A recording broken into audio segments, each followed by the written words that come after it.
Good morning to all. First of all, I would like to wish you all a very happy Navratri as well as a very happy Eid.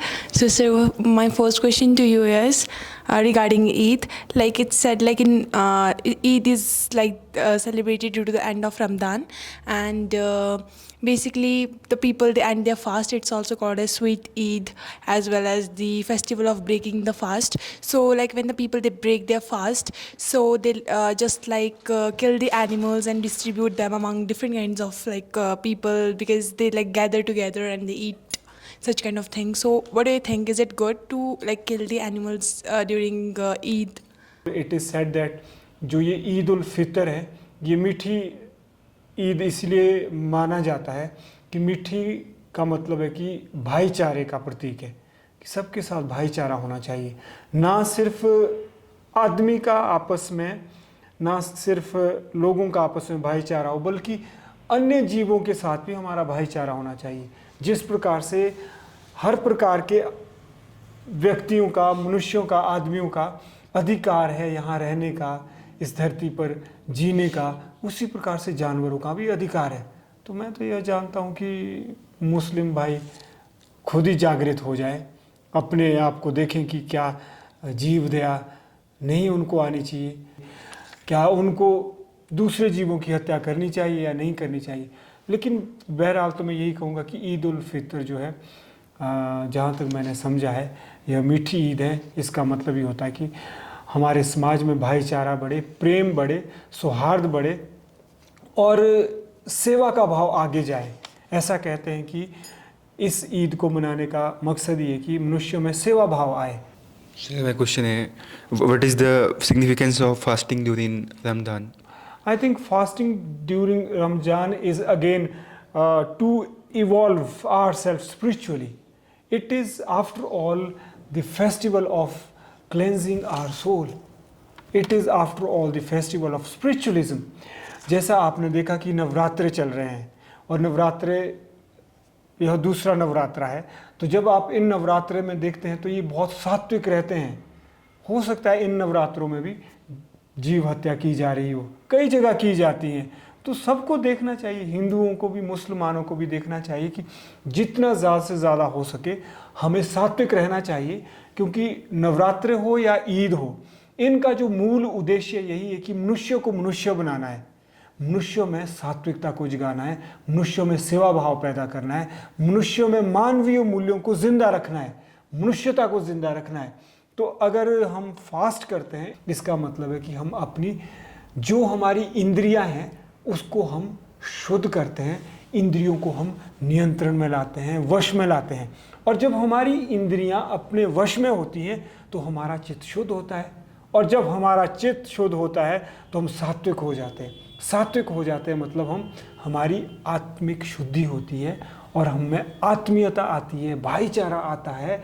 फिर हम एक मनुष्यों में दूसरे मनुष्यों को देखते हैं, अर्थात हम अपने आप को दूसरे मनुष्यों में भी देखेंगे, जीव में भी देखेंगे।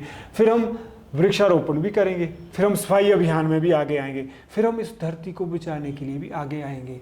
तो वास्तव में रमज़ान का अगर फास्ट हो, रमज़ान के रोज़े हो या फिर नवरात्रि का व्रत हो, उद्देश्य एक ही है। उद्देश्य है आत्मशुद्धि, उद्देश्य है इंद्रियों को नियंत्रण करना, इंद्रियों को नियंत्रित करना, इंद्रियों को अपने वश में करना, इंद्रियों के घोड़े को इधर उधर नहीं भागने देना।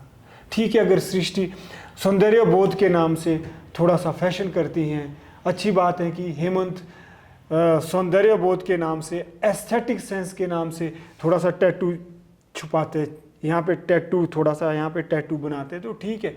लेकिन अगर ये इतना टैटू बनाए कि और टैटू ही बन गए तो फिर क्या फ़ायदा है? फिर वो सही बोले गलत बोले तो आप बता दो, तो फिर क्या है? फिर ये इंद्रियों को अपने वश में नहीं रख रहे। फिर इनका सौंदर्य बोध क्या है? इनके सौंदर्य बोध के मायने सिर्फ शारीरिक ही है, अर्थात इनको लगता है कि मैंने फिजिकली ही हीरो बनना है, मैंने भीतर से बौद्धिकता का विकास नहीं करना है, मेरे में स्किल नहीं आनी चाहिए, भीतर आत्मशुद्धि नहीं होनी चाहिए, इंद्रिय निग्रह नहीं होना चाहिए, भीतर से मैंने मानवीय मूल्यों को पैदा नहीं करना है, तो क्या फ़ायदा है फिर? तो ऐसा मेरा मानना है। My question is, why is Navratri celebrated? Aniket जी ने पूछा है कि नवरात्रे क्यों मनाए जाते हैं। मैं हिंदी में कहना चाहूँगा, जिस प्रकार से आप इंग्लिश में बाद में बात कर सकते हैं, क्योंकि आप यहाँ इंग्लिश सीखने आए हैं। इंग्लिश सीखने से ज़रूरी है कि आप वार्तालाप करना सीखें। हम बचपन से सुनते आए हैं कि नवरात्रे मूल तो 2 बार साल में मनाए जाते हैं। 2 नवरात्रे जो व्यवहारिक है, जो सामाजिक है, वो है चैत्र नवरात्रे और शारदीय नवरात्रे। जो आजकल चल रहे हैं वो चैत्र नवरात्रे चल रहे हैं, क्योंकि चैत्र मास में शुरू हुए। और शारदीय नवरात्र जो मनाए जाते हैं वो आश्विन मास में मनाए जाते हैं, आश्विन महीने में मनाए जाते हैं, अर्थात वो शरद ऋतु शुरू होते मनाए जाते हैं, इसलिए उनको शारदीय नवरात्रि भी कहते हैं। चैत्र नवरात्र मनाने के पीछे कथानक आता है। फिर से मैं कहना चाहूँगा कि जितनी भी कथाएं आती हैं, आपको इस चीज़ में नहीं पढ़ना चाहिए कि माता हुई है या नहीं हुई है, माता ने राक्षस का वध किया है या नहीं किया है। आपने ये देखना है कि यह एक कथा है, यह साहित्य है, और हमारा जीवन भी क्या है, कथा है, साहित्य है। अगर किसी कथा को सुनकर पढ़कर आपके जीवन की कथा अच्छी बनती है, व्यथा नहीं है, आपके जीवन की कथा में सुधार होता है, तो क्यों नहीं हमें सीखना चाहिए। इसीलिए प्रधान क्या है, मुख्य है सीख लेना, गौण क्या है, हुए या नहीं हुए। तो ऐसा कथानक आता है कि जब महिषासुर इस धरती पर आतंक मचा रहा था, तो देवता ब्रह्मा विष्णु के पास गए और प्रार्थना की कि इस आतंक से हमें छुटकारा मिलना चाहिए। महिषासुर मतलब भ्रष्टता, महिषासुर मतलब अमानवीय कार्य जब कर रहा था। तो कहते हैं कि महेश और विष्णु के तेज से ऊर्जा प्रकट होती है, दुर्गा माँ प्रकट होती हैं और अपने 9 स्वरूपों को पैदा करती हैं। और 9 स्वरूपों को जब पैदा करती हैं तो सारे देवता अपने अपने अस्त्र शस्त्र दुर्गा को देते हैं और उन्हें शक्ति संपन्न बना देते हैं। वो क्यों बना देते हैं? क्योंकि जो दैत्य था, जो महिषासुर था, वह एक शक्ति से पराजित नहीं हो सकता था। तो जो नवरात्र हम मनाते हैं, आप क्या करो, आप इस नवरात्र को सामाजिकता की कसौटी पर कसो। सिर्फ आप कहानी सुन के रिचुअलिस्टिक मत बनो, बल्कि स्पिरिचुअलिस्टिक बनो। ये देखो कि जो इस कहानी का महत्व क्या है, सामाजिक महत्व क्या है। तो मैं आपको बताना चाहूँगा, आज भी जो प्रदूषण फैला है, जो भ्रष्टाचार फैला है, पर्यावरण प्रदूषण है, और जो समाज में भ्रष्टाचार है, वो क्या है? वही तो महिषासुर है, वही तो राक्षस है, वही तो दैत्य है। तो आप बताओ, क्या वह दैत्य एक सत्यन के प्रयास से खत्म हो सकता है? क्या वह प्रदूषण का दैत्य महिषासुर एक सृष्टि के काम करने से, एक अनिकेत के काम करने से उसका वध हो सकता है? नहीं हो सकता है। बल्कि सभी को सबसे पहले अपने भीतर क्या करना पड़ेगा? दैविक ऊर्जा को जगाना पड़ेगा, अर्थात शुद्धता लानी पड़ेगी।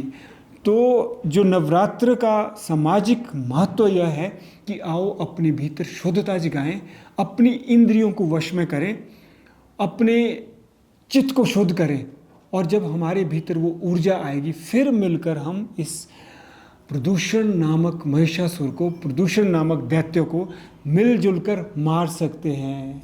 और यही महत्व नवरात्रों का भी है। जब दुर्गा के 9 स्वरूप हमारे सामने आए, तो जो यह 9 दिन मनाए जाते हैं चैत्र नवरात्रे के, चैत्र नवरात्रे का मतलब है कि हमें साधना करनी है, हमने तपस्या करनी है, इस दुर्गा को शक्ति संपन्न बनाना है। और अंत में क्या होता है? अंत में रामनवमी मनाई जाती है। चैत्र नवरात्र के अंत में रामनवमी मनाई जाती है, और ऐसी मान्यता है कि श्री राम का जन्म हुआ है। श्री राम मतलब हमारे भीतर ज्ञान रूपी राम का अवतरण होना चाहिए। हर मनुष्य के भीतर राम है। तो हमें पूरे 9 दिन ऐसे कार्य करने चाहिए, अपनी ऊर्जा को अपने भीतर की ओर मोड़ना चाहिए। राइटिंग करो, रीडिंग करो, बजाय इसके कि हर कुछ जो भी आ रहा है उससे आप आँखों से खाओ, कान से खाओ, या फिर हर कुछ खाते रहे। तो यह साधना हमें 9 दिन तक करनी है, और अपने भीतर ज्ञान रूपी राम को जगाना है। जब ज्ञान रूपी राम को हम जगाएंगे, तभी हम भारत और विश्व के जो प्रदूषण रूपी राक्षस है, इसको ख़त्म कर सकते हैं। ये सिर्फ आपके लिए कर्म कांड नहीं होना चाहिए कि व्रत रख लिए और बस जी व्रत रखने के बाद 9 दिन के बाद हमारा काम हो गया। नहीं, आपने यह देखना है कि जब आपने यह नवरात्रे मना लिए हैं, कि जब आप रामनवमी मनाएंगे, क्या सचमुच आपके भीतर ज्ञान रूपी राम का अवतरण हुआ है कि नहीं हुआ है? अर्थात नवरात्र से पहले और नवरात्रों के बाद आपके भीतर क्या बदलाव आया है? आपने अपने किस अवगुण पर विजय पाई है? जैसे ये कह रहे थे कि मैं कभी कभी ले लेता हूँ, वैसे बोल रहे हैं, या फिर ये कह रहे थे कि कोई लेता है, आप नहीं कह रहे थे कोई लेता है कभी कभी, तो उसको देखना है कि जो विकार है अर्थात अपनी इंद्रियों पर वश नहीं है, स्वाद की इंद्रिय है, कभी सूटा पी लिया, कभी शराब पी ली, कभी चिट्टा ले लिया। आपने ये देखना है कि जो मैं यह कार्य करता हूँ, ये ज़रूरी नहीं कि शराब चिट्टा सूटा ही ले लिया, हो सकता है ये रील देख रहे हो, हंस रहे हैं, हो सकता है वो रील बनाने में मस्त हो। ऐसा नहीं कि रील नहीं बनानी चाहिए, लेकिन कला के लिए बनानी चाहिए। तो हमने यह देखना है कि कौन से दोष पर मैंने काबू पा लिया है, कौन सा अवगुण मैंने दूर किया है, तभी रामनवमी मनाने का, तभी चैत्र नवरात्र मनाने का औचित्य है। नहीं तो आप भी दूसरे लोगों के जैसे कर्मकांड में फंस जाएंगे और आपके भीतर ना आत्मशुद्धि आएगी, ना आपको अपनी इंद्रियों पर कंट्रोल होगा, ना आप में इंद्रिय निग्रह आएगा, और ना फिर आप में अध्यात्म का बोध होगा, ना आपके भीतर ज्ञान रूपी राम का अवतरण होगा।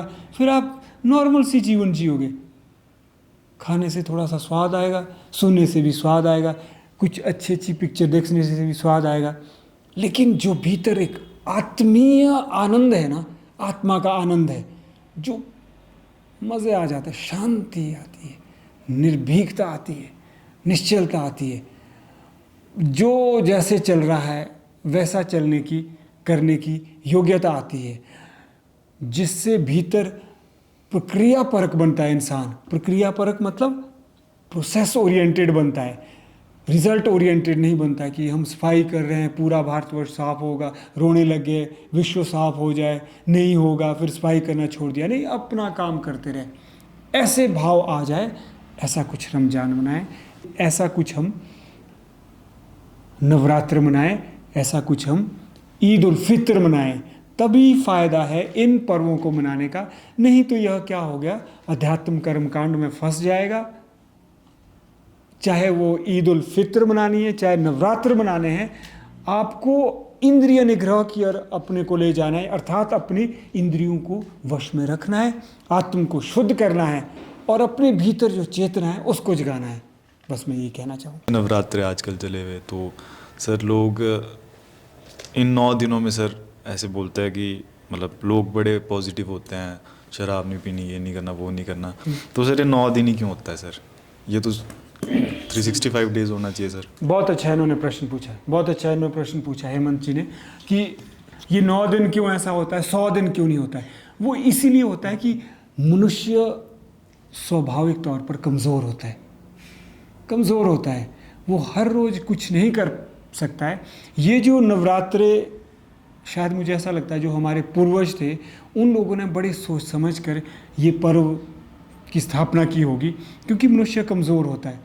जो 365 दिन, जो 100 दिन नहीं कर सकता, अच्छे काम करने चाहिए, तो वो शायद 9 दिन करके कुछ तो सीख लेगा।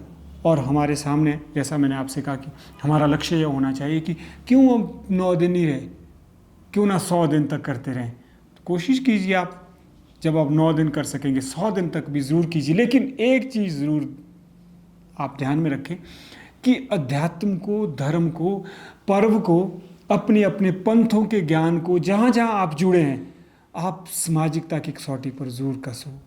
अगर आपकी संस्था तो फल फूल गई, आपका पंथ, आपका धर्म, आपका संप्रदाय तो फल फूल गया, लेकिन समाज कमज़ोर होता गया, समाज भ्रष्ट होता गया, पर्यावरण नष्ट होता गया, प्रदूषित होता गया, तो ना हमें अपना संप्रदाय बचा पाएगा, ना हमें अपने भगवान बचा पाएंगे।